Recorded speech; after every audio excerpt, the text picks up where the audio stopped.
Bismillahirrahmanirrahim. Assalamualaikum warahmatullahi wabarakatuh. Alhamdulillahirabbil alamin wassalatu wassalamu ala rasulil amin wa ala alihi wa sahbihi ajma'in. Qala rabbi shrah li sadri wa yassir li amri wa hlul 'uqdatam min lisani yafqahu qawli. Amin. Bersama saya Ustaz Muhammad Muttaqi, dan hari ini kita akan sambung pelajaran kita berkenaan dengan al-qadhaf wal li'an. Setelah mana yang pelajaran yang lepas kita berhenti pada qaulul musannif, kita berhenti dekat wa qaulul musannif 'ala al-minbari fi jama'atin laysa biwajibin fil li'an bal huwa sunnah. Dan hari ini kita akan masuk pada qaulul musannif, iaitu qala al-musannif rahimahullahu ta'ala wa nafa'ana bi'ulumihi fid darain amin. Wa yata'allaqu bi li'anihi ay az-zawji wa illam tula'in az-zawjatu khamsatu ahkamin. Sedikit revision ataupun sedikit ulang siaran berkenaan dengan pelajaran yang lepas, iaitu berkenaan dengan qadhaf dan al-li'an. Qadhaf ialah tuduhan seorang suami kepada isterinya ataupun perempuan yang solehah dengan tuduhan zina. Jadi apabila seorang lelaki itu melakukan tuduhan zina, dia perlu datangkan saksi, al-bayyinah. Jika dia tidak dapat datangkan saksi, maka dia kena melakukan sumpah li'an bagi menggantikan penyaksian saksi dia tu. Maksudnya sumpah li'an ni sebagai satu sumpah penyaksian terhadap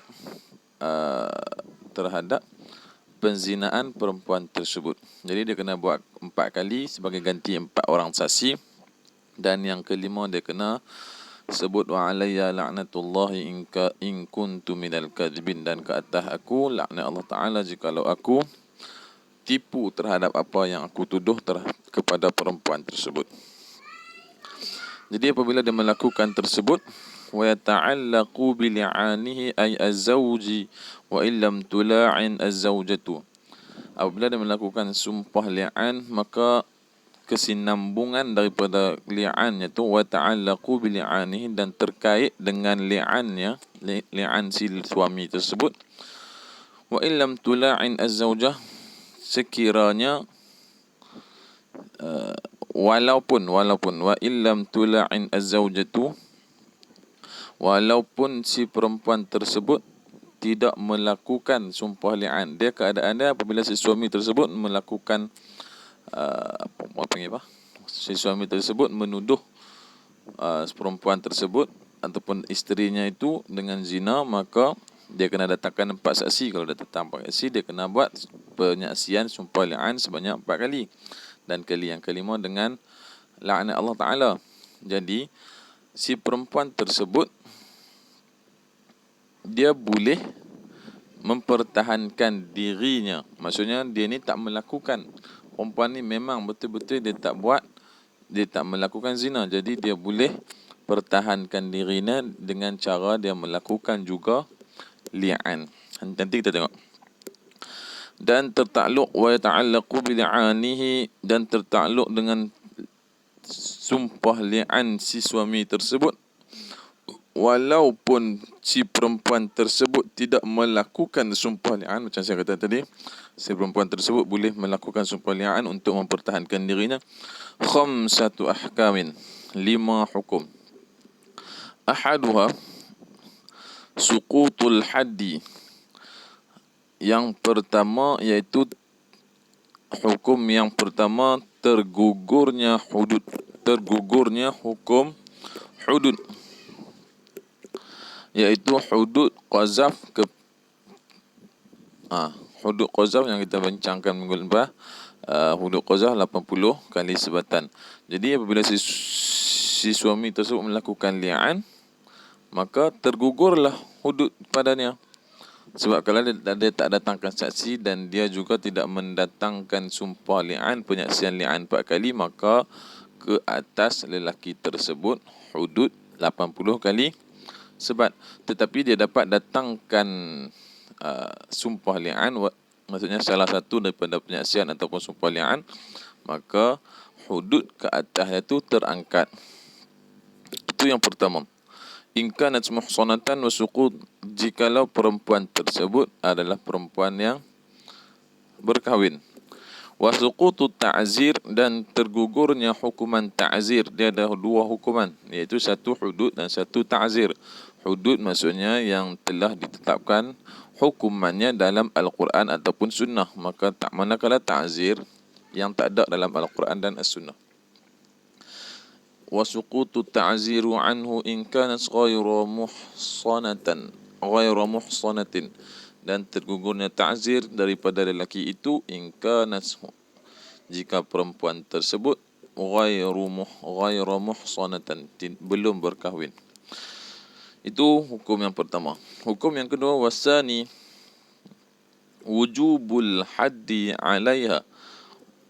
Wujubul haddi 'alaiha, wajib hudud ke atas perempuan tersebut. Yang tadi laki, yang tadi hudud ke atas lelaki. Yang ni hudud ke atas perempuan tersebut, iaitu hudud apa? Hudud zina. Apabila si lelaki tersebut menuduh perempuan tersebut dengan berzina, maka secara automatiknya perempuan tersebut telah dituduh dengan zina, dan dia pun diwajibkan ke atasnya hudud zina. Iaitu apa hudud zina?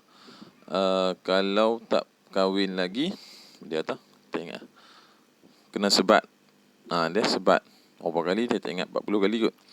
Kalau dia dah berkahwin, maka dia kena rejam. Maka hukum yang kedua iaitu wujubul haddi 'alaiha, wajib hudud ke atas perempuan tersebut, iaitu hudud zina, ai haddu zinaha, iaitu hudud zina. Muslimatan kan, tak kiralah sama ada muslimahkah kafirkah, walaupun dia belum, sekiranya dia tidak melakukan sumpah li'an. Nanti kalau dia melakukan sumpah li'an, maka dia tergugurlah hukuman hudud ke atasnya. Wasalisu, dan hukum yang ketiga, zawalul firas, tergugurnya hubungan perkahwinan. Zawalu, terhapusnya hubungan perkahwinan.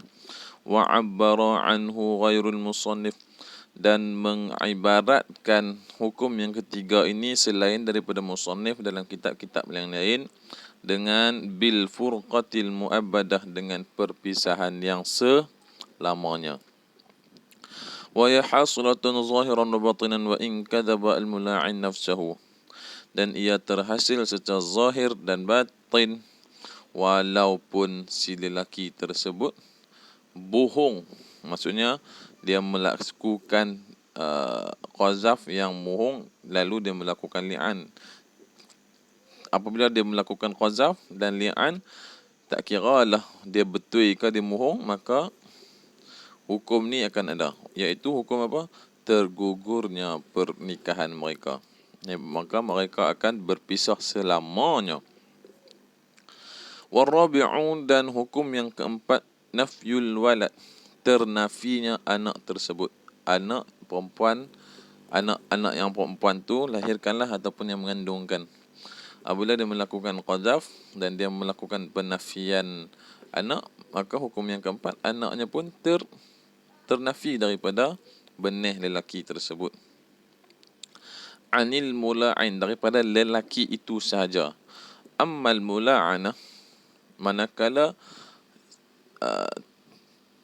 bagi pihak perempuan tersebut, al-mula'anah tu fala yantafi, tidak ternafi daripadanya nasab anak tersebut. Nafi anak ni daripada lelaki tu je yang ternafi, daripada perempuan tu tak ternafi, kerana ia itu memang confirm main daripada perut dia, main daripada rahim dia, daripada ovum dia. Sebab tu dia tak ternafi.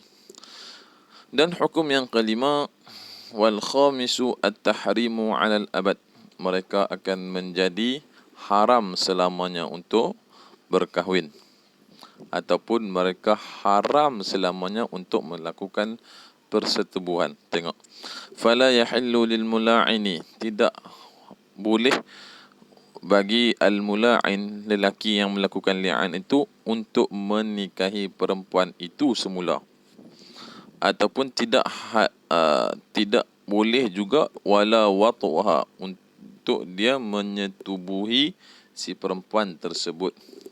Sama ada dengan pemilikan yamin, maksudnya perempuan tersebut lepas-lepas dia berpisah, dia jadi hamba. Jadi si lelaki itu nak beli hamba untuk dia bukan, si lelaki itu nak beli perempuan tersebut yang dia telah jadi hamba tu, maka tak boleh juga. Walaupun tak berkahwin dengan secara pemilikan hamba, tetap juga tidak boleh untuk dia bersama dengan perempuan tersebut. Lau kanat amatan wastaraha, walau sekiranya perempuan tersebut dah jadi hamba perempuan dan lelaki tersebut beli lalu dia menyetubuhinya, tak boleh. Tak boleh. Nah tuan-tuan. Wa fil mutawwalat ziyadatun ala hadhil khamsah. Di dalam kitab-kitab yang panjang, ulama menyebut lebih daripada 5 ni. Antaranya minha suqutu hasanatiha, tergugurnya kesucian perempuan tersebut fi haqqi zauji, pada hak seorang, pada hak suaminya, illam tula'in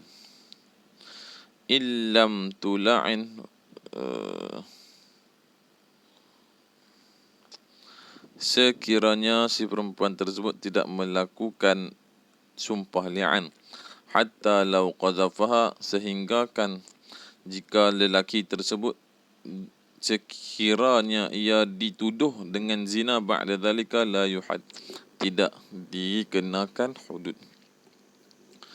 Okey, kita teruskan sebab hari ni panjang sikit nak habis tajuk ni. Wa yasqutu al-haddu anha bi an talta'ina, dan tergugurnya hudud daripada perempuan tersebut. Hudud apa? Hudud zina. Bi an talta'ina, dengan cara dia juga melakukan sumpah li'an. Jadi sahabat, lelaki tersebut dia melakukan tuduhan terhadap isterinya, maka dia kena datangkan saksi, 4 orang saksi, bayinah. Dan jika dia tak datangkan saksi, dia boleh lakukan sumpah li'an dengan 4 kali sumpah, dan 1 kali terakhir tu dengan laknat Allah Ta'ala ke atas diri dia. Maka si perempuan juga boleh mempertahankan dirinya jika ia tidak melakukan zina dan lelaki itu sengaja ataupun bohong terhadap apa yang dia tuduh, untuk nak tahan diri dia lah. Maka dia boleh melakukan sumpah. Apabila dia melakukan sumpah, wa yasqutu al-haddu, tergugurlah hudud zina ke atas diri perempuan tersebut. Ay tula'in az-zawja ba'da tamami li'anihi, iaitu dengan dia melakukan sumpah li'an setelah selesainya li'an si lelaki itu. Maksudnya kalau dia nak lakukan sumpah li'an, mestilah selepas sumpah li'an si suami dia ataupun lelaki tersebut. Fataqulu fi li'aniha in kana al-mula'ina hadiran, dan dia berkata dalam sumpah penyaksian li'an dia tu, sekiranya lelaki yang menuduhi dia tu ada, dia kata macam mana? Ashhadu billahi anna fulanan, aku bernaik saksi dengan nama Allah, anna fulanan, sesungguhnya lelaki itu, anna fulanan haza, maksudnya lelaki itu yang ditunjukkan kepada yang menuduh dia berzina itu, la minal kadhibin, terdiri daripada orang yang bohong. Maksudnya dia bohong fima ramani, apa yang dia tuduh terhadap diriku, minaz zina, yang dia tuduh terhadap diriku dengan penzinaan. Maksudnya dia melakukan sumpah penyaksian li'an 4 kali juga untuk mempertahankan diri dia. Dia kata lelaki itu bohong. Wa tukarriru al-mula'inatu hadhil kalama, dan mengulangi sumpah ini, perkataan ini, 4 marat, sama macam yang lelaki itu. Wa taqulu fil marratil khamisah, dan dia sebut pada kali yang kelima, sama juga macam keadaan lelaki itu. bil li'aniha selepas li'an itu kan dia sebut 4 kali jumpa li'an, asyhadu billahi anna fulanan hadana minal kadhibin fi ma ramani bihi minaz zina, 4 kali. Maka akan disebut kali yang kelima setelah mana ba'da an ya'izaha, setelah hakim menasihatinya, awil muhakim ataupun yang mewakili hakim, bitakhwifihi menasihati dengan apa, dengan supaya dia takut kepada azab Allah Ta'ala di akhirat, wa annahu asyaddun min azab dunia, sesungguhnya azab di Allah Ta'ala di akhirat lebih siksa, lebih tersiksa, lebih pedih daripada azab di dunia. Wa yaqulu fil khamisah, dan dia pun kena sebut wa alayya ghadabullah, dan ke atas aku murka Allah Ta'ala, in kana minas sadiqin, sekiranya lelaki tersebut benar dengan apa yang dia kata, fi ma ramani bihi minaz zina, terhadap yang dia tuduh kepadaku dengan penzinaan. Ini sumpah ataupun penyaksian bagi si perempuan tersebut untuk dia mempertahankan dirinya. Wa ma dzakara min al-qawl al-mazkuri mahalluhu fi an-natq, dan apa yang telah disebut semua tu tempat untuk dia nak menyaksikan dengan secara finnatiqi, dengan dia menuturkan. Kalau dia ni tak bisulah, dia kena cakap, tak boleh dia bisik, tak boleh dia melakukan isyarat. Orang yang boleh cakap dia melakukan isyarat namanya gila. Ammal akhras, manakala orang yang al-akhras, iaitu orang yang bisu, fayula'inu bi isyaratin mufhamah, maka dia melakukan li'an tersebut dengan isyarat yang difahami. Maksudnya isyarat yang difahami, ya, jangan buat isyarat tak fahami, orang tak faham, dia seorang je faham, tak boleh pakai kak. Seterusnya, walau abdala fi kalimatil li'an lafzu syahadah bil halafi, kalaulah kita menukar kalimah li'an tersebut, kalimah li'an iaitu kalimah lafzus syahadah, asyhadu tu, asyhadu billah tu kita ubah kepada ahlifu, ka qaulil mula'in, seperti contoh ahlifu billah, ataupun kita ubah au lafzil ghadab, perkataan al-ghadab dengan la'nat, ataupun sebaliknya kita ubah perkataan la'nat kepada ghadab, ka qaulihi la'natullahi 'alaiha wa qauluhu ghadabullahi 'alaiha, au zakara kullu min al-ghadabi wal la'ni qabla tamami syahadah, ataupun disebut wa 'alayya ghadabullah wa 'alayya la'natullah tu sebelum tamatnya 4 kali tu, lam yasihha fil jami', tidak sah. Maksudnya dia kena ikutlah, dia kena ikut apa yang dalam buku. Maksudnya dia selesaikan 4 kali penyaksian, asyhadu billahi annani la minas sadiqin wa dan kali yang kelima barulah wa alayya la'natullah untuk si lelaki. Jika perempuan pula dia selesaikan asyhadu billahi anna fulanan hadha minal kadhibin fi ma ramani, sampai itu 4 kali, maka kali yang kelima wa